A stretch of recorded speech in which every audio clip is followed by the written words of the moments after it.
insult anybody, but what they're working with is they've got a lot of survival feelings that they only use harmful tools to deal with. That's what makes a narcissist is two things: that they use harmful tools to get their needs met, and that they don't have the ability to have self-awareness or empathy for the other person in front of them. Like, that's just not available to them. So you can't be like, look at what you're doing, and then the narcissist says, huh, look at that behavior, that's interesting. That's not available to them. They are only focused on what's outside of them to solve their inner problems, and they're never going to look at their inner problems. They're never going to say, all right, I need to feel this feeling right now. I just need to sit and feel with it. That's not available to a true narcissist. The intent is, if I create a painful experience inside the other person's body, they're going to be more motivated to do the thing that meets my needs. And so that's kind of what distinguishes the narcissist from another person who doesn't have their emotional needs met, maybe another form of an emotional child. That an emotional child that doesn't use harmful tools is kind of like an empath, or like a person who people pleases or over empathizes or has over responsibility in a relationship. They're still showing up as the emotional child, but they're not using harmful tools to get those needs met. And you'll notice, and you'll probably be able to tell me with examples in your work, that those two puzzle pieces fit together well. An empath and a narcissist go together like peanut butter and jelly. Yep.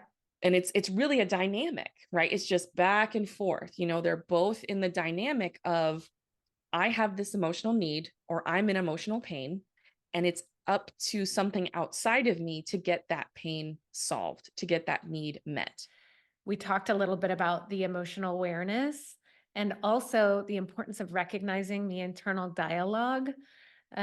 What I always teach my clients is that we all have what I term as a gremlin, which is basically that inner voice that says you're not good enough.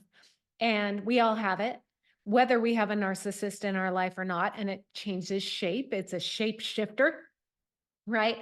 And it can really be magnified when you have someone in your life who's basically giving you evidence that you're not good enough, pointing out all the flaws or how all the reasons why you didn't measure up.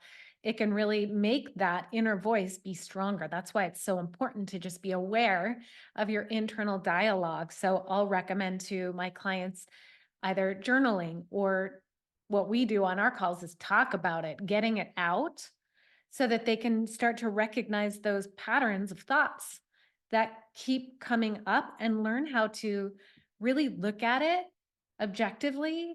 How true is this really?